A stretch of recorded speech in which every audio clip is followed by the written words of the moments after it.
ಲಿಂಗಾಯತ ಪ್ರತ್ಯೇಕ ಧರ್ಮದ ಮಾನ್ಯತೆ ಇದು ಅಂದರೆ ಇದು 3ನೇ ಸಲ ಆಗಿದ್ದೇವೆ.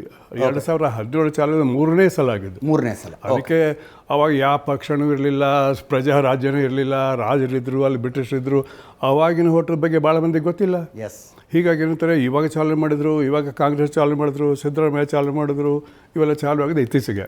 ನಾವು ಇತಿಹಾಸ ನೋಡಬೇಕಲ್ಲ. ಈ ಬೇಡಿಕೆ ಅಂದರೆ ಒಂದು ಧರ್ಮದ ಅಸ್ಮಿತೆ ಸಿಗಬೇಕು ಅನ್ನುವ ಕಾರಣಕ್ಕೆ, ನಮಗೊಂದು ಐಡೆಂಟಿಟಿ ಇರಬೇಕು ಅನ್ನುವ ಕಾರಣಕ್ಕೆ, ಅಥವಾ ಅಲ್ಪಸಂಖ್ಯಾತರು ಅಂತ ಗುರುತಿಸಿಕೊಂಡಾಗ ಸಿಗುವ ಲಾಭಗಳು ನಮ್ಮ ಸಮುದಾಯಕ್ಕೆ ಬರಲಿ ಅನ್ನುವ ಕಾರಣಕ್ಕೆ ಒಂದು ಸಂವಿಧಾನ ರಚನೆ ಆಗೋ ಕಾಲದಲ್ಲಿ ಇದ್ರ ಬಗ್ಗೆ ದೊಡ್ಡ ಚರ್ಚೆ ಆಯಿತು. ಸಿಖ್ರು ಕೇಳ್ತಾ ಇದ್ರು, ಜೈನರು ಕೇಳ್ತಾ ಇದ್ರು, ಬೌದ್ಧರು ಕೇಳ್ತಾ ಇದ್ರು, ಲಿಂಗಾಯತರು ಕೇಳ್ತಾ ಇದ್ರು. ನಿಮ್ಗೆ ಆಗಲೇ ನಮ್ಗೆ ಕೊಟ್ಟ ಮಾಹಿತಿ ಪ್ರಕಾರ ಆವಾಗ ವಲ್ಲಭಭಾಯಿ ಪಟೇಲ್ರವರು ಮೈನಾರಿಟಿ ಕಮಿಟಿಯ ಚೇರ್ಮನ್ ಆಗಿದ್ದರು. ಅದರ ಕೆಳಗಡೆ 3 ಕಮಿಟಿ ಮಾಡಿದ್ರು. ವಲ್ಲಭಭಾಯಿ ಪಟೇಲ್ ಇದ್ದಂಥ ಕಮಿಟಿ ಮುಂದೆ ರಿಪೋರ್ಟ್ ಹೋಯಿತು. ಆವಾಗ ವಲ್ಲಭಭಾಯಿ ಪಟೇಲ್ರು ಏನು ಹೇಳಿದ್ರು, ಅದು ಭಾಳ ಮುಖ್ಯ ಮಾತು, ಅದು ಸಂವಿಧಾನದಲ್ಲಿ ಬಂದಿದೆ. ಈಗ ನೋಡಿ, ಧಾರ್ಮಿಕ ಆಧಾರದ ಮೇಲೆ ದೇಶ ವಿಭಜನೆ ಆಗಿದೆ. ನಮ್ಮಲ್ಲಿರ್ತಕ್ಕಂಥ ಎಲ್ಲ ಪಂಗಡಗಳಿಗೆ ನಾವು ಯಾವುದೇ ಆಧಾರ ಕೊಡಲಿಕ್ಕೆ ಸಿದ್ಧ ಇಲ್ಲ. ಆದರೆ ನಿಮ್ಮೆಲ್ಲರಿಗೂ ನಿಮ್ಮ ಧರ್ಮ ಆಚರಣೆ ಮಾಡಲಿಕ್ಕೆ ಅವಕಾಶ ಕಲ್ಪಿಸಿಕೊಡ್ತೀವಿ ಅಂತ ಹೇಳಿ ಸಂವಿಧಾನದ 25ನೇ ಪರಿಚಯದಲ್ಲಿ ಅವಕಾಶ ಮಾಡಿಕೊಟ್ರು. ಇವತ್ತದಿದೆ. ಏನು ಅಧಿಕಾರ ಇದೆ? ಭಾರತದ ಪ್ರತಿಯೊಬ್ಬ ನಾಗರಿಕನಿಗೆ ಅವನದೇ ಅಥವಾ ಅವಳದೇ ಆದ ಯಾವುದೇ ಧರ್ಮ ಇರಲಿ ಆಚರಿಸಲು 3 ಶಬ್ದ ಇದೆ: ಪ್ರೊಫೆಸ್, ಪ್ರಾಕ್ಟೀಸ್, ಪ್ರಾಪಗೇಟ್ ಅಂತ. ನೀವು ಅದನ್ನು ಆಚರಿಸ್ಬೋದು, ಉಳಿಸ್ಬೋದು, ಬೆಳೆಸ್ಬೋದು. ಈ 3ಕ್ಕೂ ಅಧಿಕಾರ ಎಲ್ಲರಿಗೂ ಕೊಟ್ಟಿದ್ದೀವಿ. ನಿಮ್ಮ ಧರ್ಮ ಮಾಡ್ಕೊಂಡು ಹೋಗಿ. ಬೌದ್ಧರು ಮಾಡಿರಿ, ಜೈನರು ಮಾಡಿರಿ, ಸಿಖ್ರು ಮಾಡಿರಿ, ಲಿಂಗಾಯತ್ ಮಾಡಿ, ಇನ್ನೂ ಅನೇಕ ಬೇರೆ ಬೇರೆ ಸಣ್ಣ ಧರ್ಮ ಮಾಡ್ಕೊಂಡು ಹೋಗಿ, ನಮಗೇನು ತೊಂದರೆ ಇಲ್ಲ ಅಂತ ಹೇಳಿದರು. ಅದು ಇವತ್ತು ಜಾರಿಯಲ್ಲಿದೆ. ಆರ್ಟಿಕಲ್ 25 ನಿಮ್ಮ ಕಡೆ ಕಾನ್ಸ್ಟಿಟ್ಯೂಷನ್ ಬುಕ್ ನೋಡ್ಕೊಳ್ಬೋದು. ಕೆಲವು ಬುಕ್ ತಂದಿದ್ದಾರೆ, ನೋಡ್ಕೊಳ್ಳಿ. ಅದು ಆದ ನಂತರ ಎಲ್ಲರೂ ಗಪ್ಪಾಗ್ಬಿಟ್ರು. 1993ರಲ್ಲಿ ಬೌದ್ಧರಿಗೆ ಫಸ್ಟ್ ರೆಕಗ್ನಿಷನ್ ಸಿಕ್ತು. ಹೇಗೆ? ಮೈನಾರಿಟಿ ರಿಲಿಜನ್ ಅಂತ. ಆ ನಂತರ ಸಿಖ್ರಿಗೆ 63ರಲ್ಲಿ ಸಿಕ್ಕಿತ್ತು. ಯಾಕೆ ಸಿಕ್ಕಿತ್ತು ಅಂದರೆ, ಇದು ಕಾನ್ಸ್ಟಿಟ್ಯೂಷನ್ದಲ್ಲಿ ಒಂದು ಪ್ರೊವಿಷನ್ ಇತ್ತು. ಏನಂದರೆ, ಈ ರಾಜ್ಯಗಳನ್ನು ವಿಂಗಡಣೆ ಮಾಡುವ ಅಥವಾ ರದ್ದು ಮಾಡುವ ಅಥವಾ ಹೊಸದಾಗಿ ವಿಸ್ತಾರ ಮಾಡುವ ಅಧಿಕಾರ ಪಾರ್ಲಿಮೆಂಟಿಗಿದೆ. ಅದನ್ನು ಮಾಡಿಕೊಂಡು ಸಿಖ್ರು ಸ್ವಾತಂತ್ರ್ಯ ಪೂರ್ವದಲ್ಲಿ, ಸ್ವಾತಂತ್ರ್ಯ ನಂತರದಲ್ಲಿ ನಮಗೆ ಸೆಪ್ರೇಟ್ ರಾಜ್ಯ ಕೊಡಬೇಕು, ಪಂಜಾಬ್ ಅಂತ ಹೇಳಿ ಗಲಾಟೆ ಮಾಡ್ತಿದ್ರು. ಮಾಸ್ಟರ್ ತಾರಾ ಸಿಂಗ್ ಅವೆಲ್ಲ ಗೊತ್ತಿರಬೇಕು. ಅದಾದ ನಂತರ 63ರಲ್ಲಿ ಒಂದು ಒಪ್ಪಂದ ಆಯಿತು. ಆವಾಗ ಗ್ರೇಟರ್ ಪಂಜಾಬ್ ಅಂತಿತ್ತು. ಆ ಗ್ರೇಟರ್ ಪಂಜಾಬನ್ನು ಒಡೆದು 3 ರಾಜ್ಯ ಮಾಡಿದರು.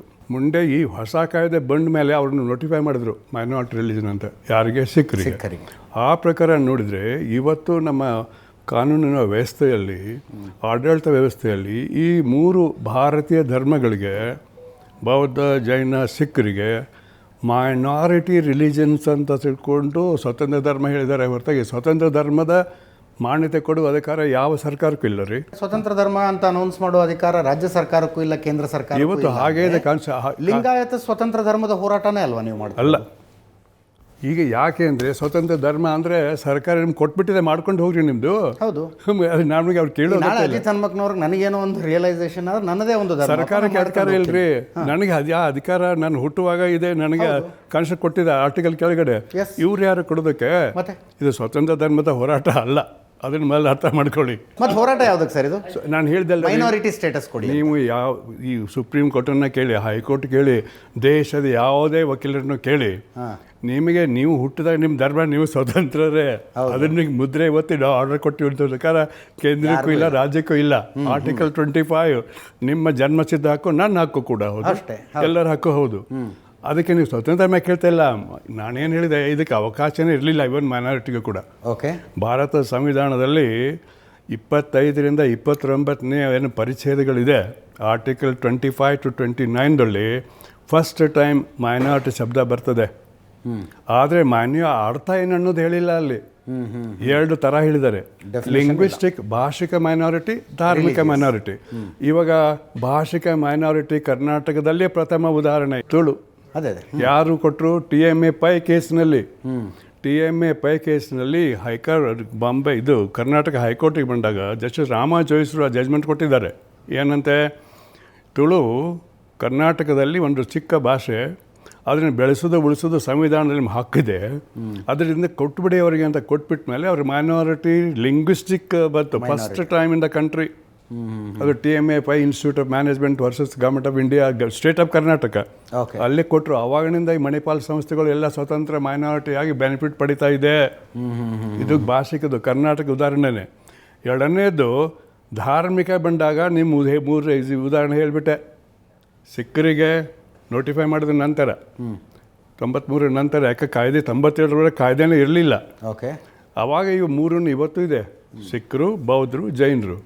ಈಗ ಕೇಳ್ತಿರೋದು ಸ್ವಾಮಿ ಕ್ರಿಶ್ಚಿಯನ್ಸ್ ಮುಸ್ಲಿಮ್ಸು ಸೇಮ್ ಕ್ಯಾಟಗರಿ. ಅದು ಬೇರೆ, ಅದು ಬೇರೆ ಬೇರೆ ಧರ್ಮಗಳೇ ಬೇರೆ. ಅವರು ನಾವು ಹೇಳಿದು ಇಲ್ಲಿ ಅವ್ರ ಮೈನಾರಿಟಿನೇ, ಸಣ್ಣ ಸಣ್ಣ ಧರ್ಮಗಳು. ಇಲ್ಲಿ ಬರುವ ಅರ್ಥ ಅವ್ರಿಗೆ ಬರೋದಿಲ್ಲ. ಇಲ್ಲಿ ಬಂದಿರೋದು ಇವಾಗೇನು ಒಂದು ಸೈದ್ಧಾಂತಿಕ ಹೋರಾಟ, BJP, RSS ಬೇರೆಯವ್ರು ನಡೀತಾ ಇದೆಯಲ್ಲ, ಅದೇ ಹೋರಾಟ. ಯಾಕಂದರೆ ನಿಮ್ಮ ಸಂವಿಧಾನದ ಮೊದಲೇ ಪರಿಚಯ ತಗೊಳ್ಳಿ, ಏನು ಹೇಳುತ್ತೆ? India that is Bharat. ಹೌದು.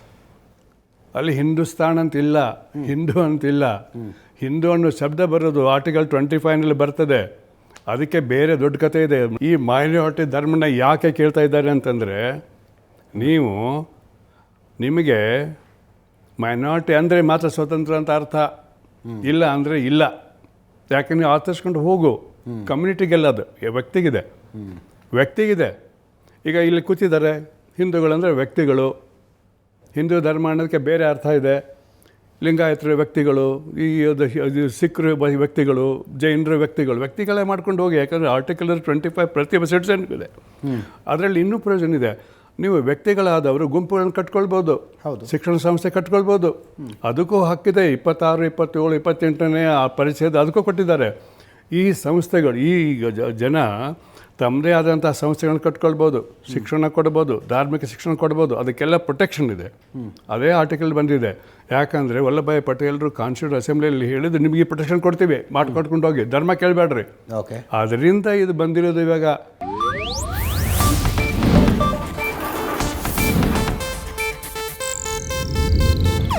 ಇದು ಏಷ್ಯಾನೆಟ್ ನ್ಯೂಸ್ ನೆಟ್ವರ್ಕ್ ಪ್ರಸ್ತುತಿ.